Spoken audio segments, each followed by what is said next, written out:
So the new championship season is right around the corner, but before I make my predictions, I'm interested to know what you guys are thinking.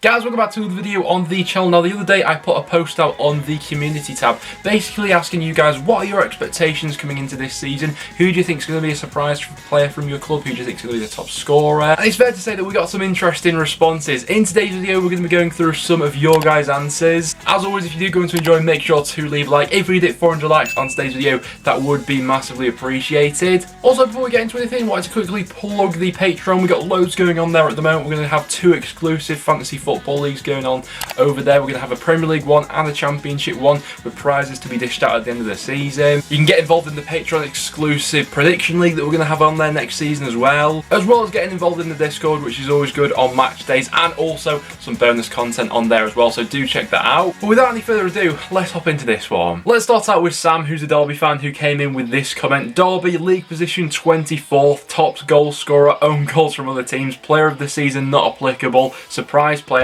some 15-year-old from the academy that has to play 46 games due to the club having 11 players under contract.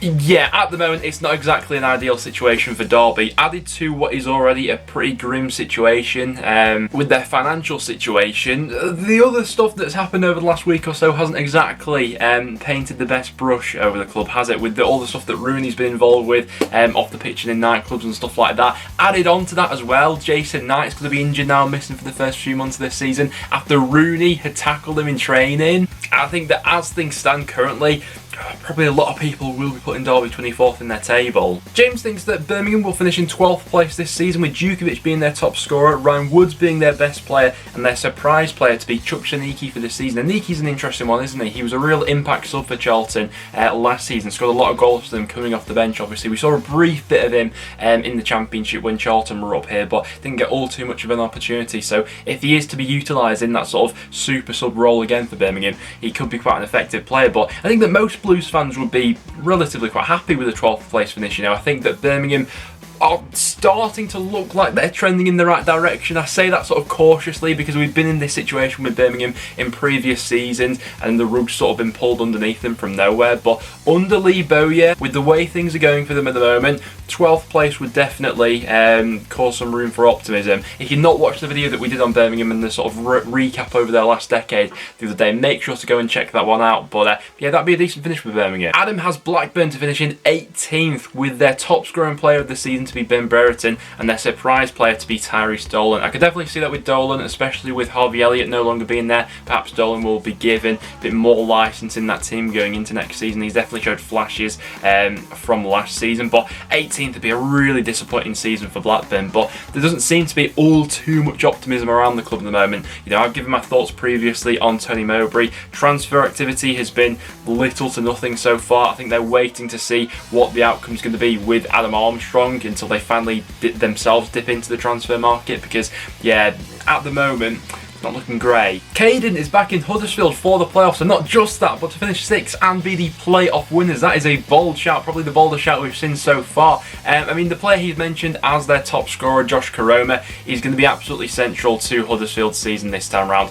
If anything was to happen to him, I'd be fearful for Huddersfield, to be completely honest with you. Corberan's an interesting manager. I think that he showed that he can be a good coach, especially if he had sort of like 11 technically gifted players who were all able to efficiently carry out his game plan. But if Huddersfield get dragged into a bit of a relegation scrap again, if a couple of injuries pile up or things like that, is he the right man to grind things out at the bottom? I'm not sure. BJD MCV has Reading finishing in 13th. Apart from that Huddersfield fan, not all too many people are feeling too optimistic about this season at the moment. You know, 13th is quite the drop-off from that 7th place finish that they had last time. Top scorer to be Lucas Jal, player of the season, Andy Rinomota, big fan of Rinomota myself, and their surprise player to be Femi Aziz. Don't know all too much about him myself, so you'll have to fill me in on him in the comments down below. Alexander Wood has Stoke finishing in 10th, which I could see.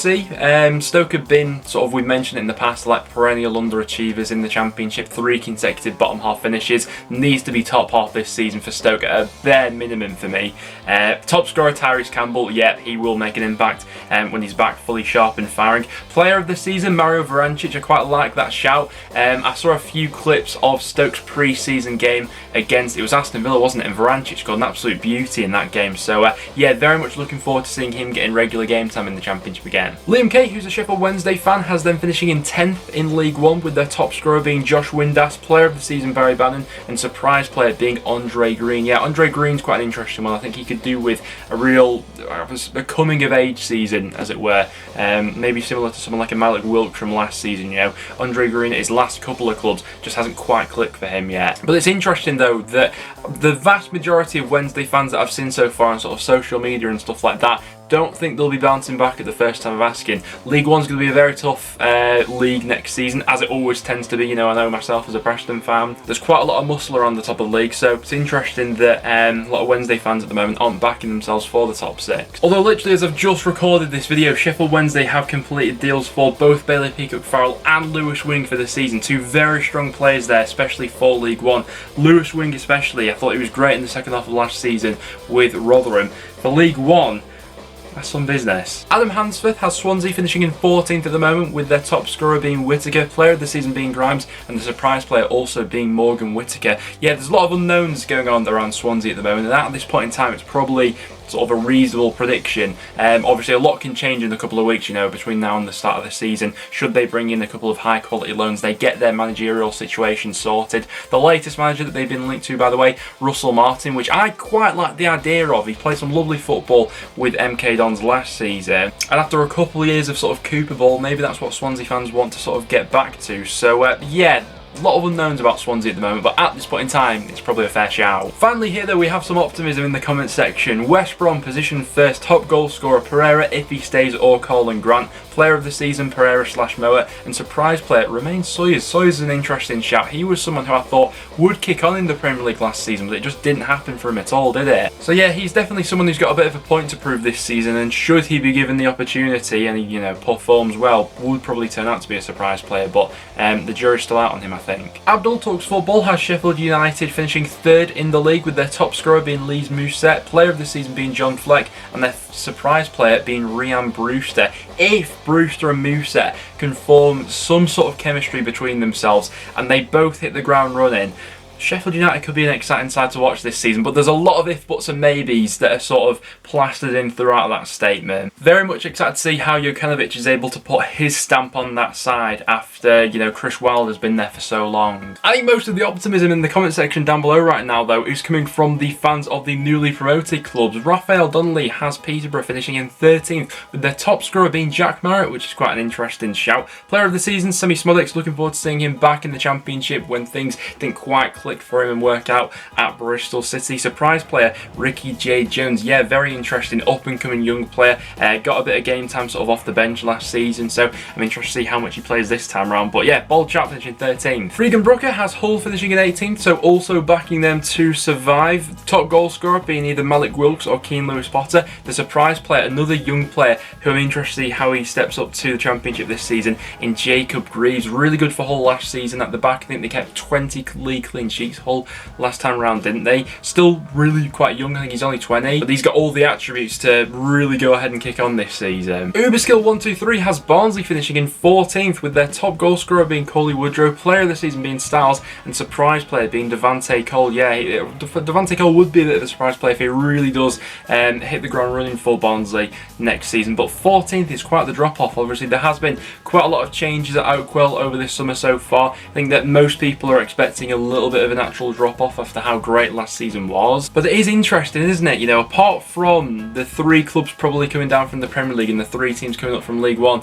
a lot of the other fan bases in the Championship at the moment aren't all too optimistic going into next season, which is interesting. There could definitely be a few surprise packages this year. Although this Millwall fan is backing them for a playoff spot this season, with their top scorer being Benikafobe or Bennett. I mean, if Benikafobe can hit the ground running and rekindle some of his previous form, really that was the only thing that Millwall were properly lacking from last season. They've added a couple players in different positions as well. Obviously we've seen the return of George Saville coming into that midfield. Defensively, Millwall were already good enough to stake a claim for their place in the top 6. They've added Daniel Ballard into that equation as well. It was always about the goal scorers in those tight matches. You know, there was one too many draws in there last season for Millwall, wasn't there? So if they do rectify that, Who knows? James is a Luton fan and he's backing them to improve going into next season with a 7th placed finish. Luton are a really interesting team because they've been doing quite a few deals which have caught my eye so far over this transfer window.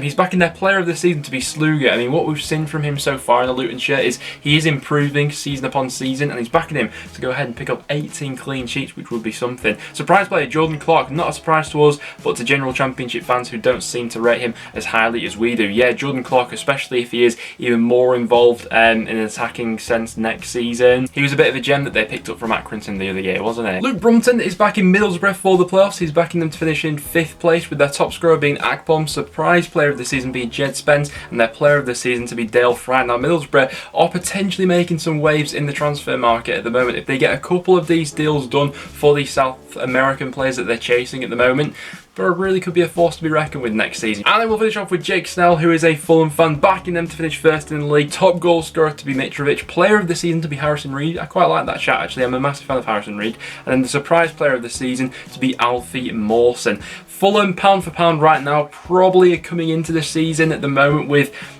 the best 11 like on paper. Like the quality that's embedded throughout that squad at the moment is an absolute joke. On top of that, the players that they've added into that, they've not really had any major outgoings that we expected them to have at this point. You know, at this point in time, all the signs are maybe pointing towards Mitrovic staying, where at the start of the window we didn't perhaps think that would be the case. So yeah, Fulham are definitely going to go into this season as one of the favourites, aren't they? But there we have it, guys. That will wrap it up for today's video. I thought we'd pick out some of your guys' comments for how confident or not confident you are currently feeling going into this new season. Do let me know down below, where do you currently see your side finishing? Who do you think is going to be a bit of a surprise package in the Championship this season, and who can you see struggling? But apart from that, that will wrap it up for today's video, guys. As always, if you did go on to enjoy, make sure to leave a like and do stick around and subscribe for a bit of regular Championship content. Apart from that, thanks for watching, and I'll see you all in the next one.